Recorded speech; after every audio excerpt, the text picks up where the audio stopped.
Olá, prezados. Tudo bem? Meu nome é Daniel Garlipe, eu sou doutor em Ciências do Movimento Humano e agora eu gostaria de conversar um pouquinho com você sobre a fisiologia sanguínea quando nós falamos sobre saturação da hemoglobina. A partir de então, a gente começa a analisar o fato de nós estarmos captando oxigênio a partir das nossas vias aéreas.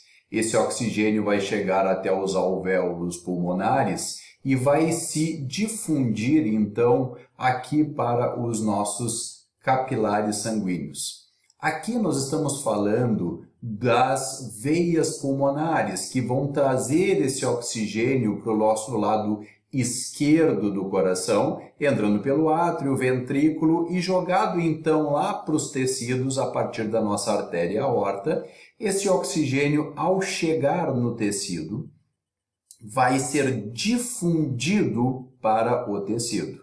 Como no tecido existe aquela respiração celular com uma grande produção de CO2, ainda nesta hemoglobina, nós vamos fazer com que o CO2 se difunda para o sangue e vai ser levado então pelas veias cavas superior e inferior até o nosso átrio direito, passando pelas nossas artérias pulmonares, sendo levados novamente até os alvéolos lá. E aí nós vamos fazer com que esse CO2 se difunda para os alvéolos pulmonares e, consequentemente, para as vias aéreas. Vamos entender algumas coisas. Olha só. Quando nós estamos em cima de um morro, existe sobre nós partículas de ar. Existe sobre nós uma certa pressão atmosférica. Já quando nós estamos a nível do mar, nós passamos a ter uma quantidade maior de partículas de ar sobre as nossas cabeças. Isso faz com que a pressão atmosférica seja muito maior. E isso a gente enxerga deste lado aqui. Quando nós estamos lá em cima do Monte Everest, a 8.850 metros de altura, nós vamos ter lá uma pressão atmosférica de 250 milímetros de Hg. Isto gera uma pressão de oxigênio de 53 milímetros de mercúrio. Já a nível do mar, onde a pressão atmosférica é de 760 milímetros de mercúrio, a pressão do oxigênio vai ser de 160 milímetros de mercúrio. Então vejam bem, se nós estivermos a nível do mar, onde a pressão atmosférica é de 760 milímetros de mercúrio, a concentração de O2 no ar inspirado vai ser de 20,96%. Para uma pressão de 760 milímetros de mercúrio, nós vamos ter uma pressão de oxigênio de 159,3 milímetros de mercúrio. Quando a gente fala do CO2, onde a concentração é de 0,03% no ar inspirado, nós vamos ter uma pressão de CO2 de 0,228 milímetros de mercúrio. E quando nós falamos então do nitrogênio, a concentração do nitrogênio no ar inspirado é de 78%. Então, a pressão do nitrogênio ao nível do mar passa a ser de 592,8 milímetros de mercúrio. Uma coisa importante nós entendermos: independente da altitude onde nós estivermos, a concentração de O2, CO2 e nitrogênio vai ser a mesma. O que vai mudar são as pressões, porque as pressões de oxigênio, de gás carbônico e de nitrogênio dependem da pressão atmosférica. Então vejam bem o que acontece. No ar inspirado, nós estamos lá com uma pressão de O2 de 159 milímetros de mercúrio, está aqui. Esta pressão, ao passar pela traqueia, vai cair para 149 milímetros de mercúrio. Por quê? Porque na traqueia já tem ar. E como tem ar, vai haver uma mistura desse oxigênio, fazendo com que a pressão caia. Este ar vai migrar lá para o alvéolo pulmonar, e lá no alvéolo pulmonar também tem oxigênio. Então, essa mistura deste oxigênio vai fazer com que a pressão de oxigênio lá no alvéolo pulmonar seja de 100 milímetros de mercúrio. Como a pressão de oxigênio no alvéolo é maior do que a pressão que tem, por exemplo, uma hemácia que está passando por aqui, vindo do tecido, vai haver uma difusão do oxigênio para esta hemácia. Esta hemácia vai sair daqui com uma pressão de 100 milímetros de mercúrio até chegar, por exemplo, lá no músculo esquelético. No músculo esquelético, a pressão de oxigênio vai ser de 40 milímetros de mercúrio. Como a pressão de oxigênio nessa hemácia é maior, vai haver uma difusão do oxigênio para o músculo. Este músculo vai fazer com que a pressão, então como eu entrego o oxigênio aqui, eu vou migrar então com essa minha hemácia com uma pressão de oxigênio de 40 milímetros de mercúrio até chegar lá no meu alvéolo novamente. Como eu chego com 40 e aqui está 100, eu vou fazer difusão do oxigênio de novo lá para essa minha hemácia e ela sai daqui a 100 milímetros de mercúrio. Quando a gente pensa no CO2, vamos olhar o momento inverso. O CO2 ele é muito produzido a partir da respiração celular lá nas nossas células. Então, a pressão de CO2 na célula, no tecido periférico, passa a ser de 46 milímetros de mercúrio. Eu vou sair com esta hemácia daqui com 46 milímetros de mercúrio e vou chegar lá no alvéolo pulmonar. No alvéolo pulmonar, a pressão de CO2 é de 40 milímetros de mercúrio. O que vai acontecer? Eu vou dissociar este CO2 daqui para cá e vou liberar este CO2. Consequentemente, eu vou sair daqui, meu eritrócito sai daqui com uma pressão de CO2 de 40 milímetros de mercúrio até chegar novamente ao tecido esquelético, onde volta a ter 46. Isso nós estamos falando tanto do sangue como estamos falando da hemácia. Lembrando que a hemácia carrega em torno de 98% de oxigênio, sendo que 2% está dissolvido. E quando a gente fala de CO2, esse movimento é um pouco inverso. Ok? Bom, vejam lá.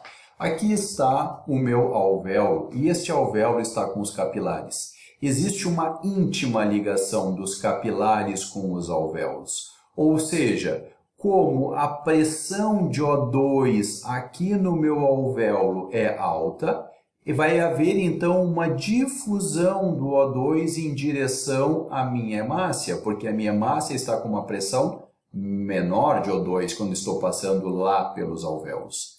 Por outro lado, o CO2 na minha hemácia está com uma pressão mais alta do que eu tenho no alvéolo. Consequentemente, vai haver uma difusão do CO2 da hemácia em direção aos alvéolos, certo? E aí a gente retorna a esta imagem aqui, onde eu tenho uma pressão de 100 milímetros de mercúrio no alvéolo e esta minha hemácia está chegando com 40. Eu difundo o oxigênio para cá, chego lá no tecido periférico. No tecido periférico a pressão de O2 é menor. Eu difundo o oxigênio para o tecido periférico e volto para cá com uma pressão menor de oxigênio. Ao contrário, ocorre lá quando eu falo de CO2. A pressão de CO2 no tecido periférico é maior, então a minha hemácia retorna com uma pressão maior de óxido de carbono, libera lá o CO2, capta oxigênio. Consequentemente, esta hemácia sai daqui dos alvéolos com uma pressão de CO2 menor e isso fica ocorrendo o tempo inteiro. Ou seja, pressão de O2 lá quando eu estou retornando do tecido periférico, baixa. Cheguei lá no pulmão, eu aumento a pressão e saio com uma pressão maior de O2. O CO2, pressão maior lá no meu tecido periférico e quando eu chego no pulmão, a pressão é menor. Libero CO2 e saio com uma pressão menor de CO2. Só dando uma relembrada na questão da hemácia, a hemácia possui proteína chamada hemoglobina. Gente, cada hemácia possui até 250 milhões de moléculas de hemoglobina. Isso faz com que, lembrando que cada hemoglobina tem 4 átomos de ferro capazes de fazer ligação com o oxigênio, então cada hemácia consegue carrear até 1 bilhão de moléculas de oxigênio quando ela está passando. E aí a gente chega então na curva de saturação da hemoglobina. Vejam bem, nós vamos analisar primeiro esta linha em preto. Quando nós estamos com uma pressão de CO2 de 100 milímetros de Hg, a saturação da minha hemoglobina vai ficar em torno de 96 a 98%.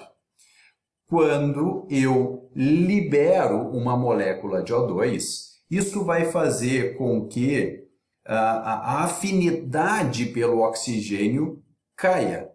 Então, quanto maior é a pressão de O2, maior a saturação, maior a afinidade pelo oxigênio. Quando a minha pressão começa a cair, a minha afinidade começa a cair. Consequentemente, eu passo a liberar mais facilmente o oxigênio.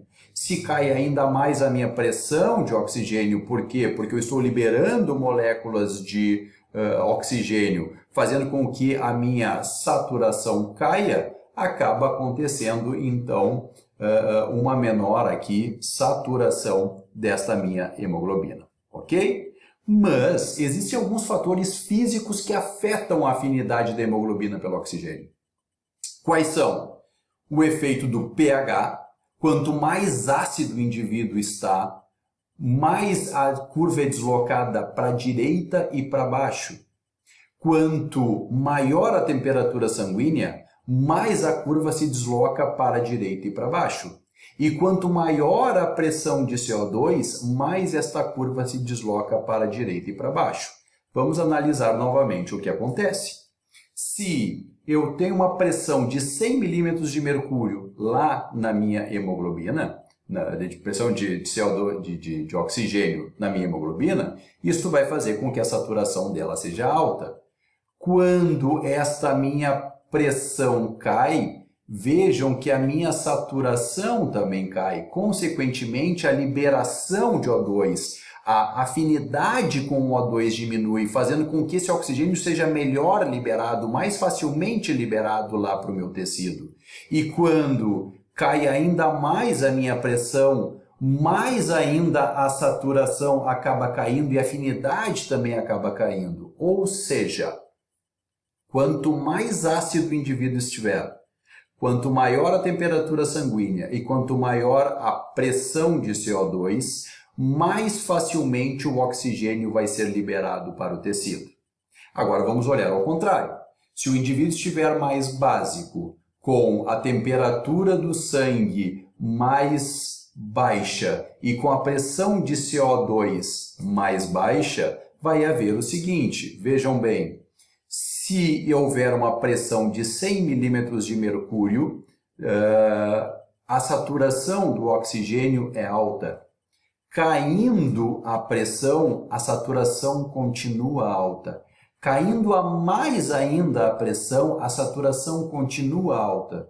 Se saturação alta, afinidade alta, mais dificilmente é liberado o oxigênio para o tecido. Quando isso acontece? Lembra, quando a temperatura estiver mais baixa, e é por isso que quando um indivíduo entra em hipotermia, ele acaba morrendo, porque mais dificilmente o oxigênio passa a ser entregue no tecido. E qual é o tecido mais sensível? Justamente o tecido nervoso. Se nós não conseguimos entregar o oxigênio para o tecido nervoso, o indivíduo acaba morrendo. Isso nós chamamos de efeito Bohr. Ok?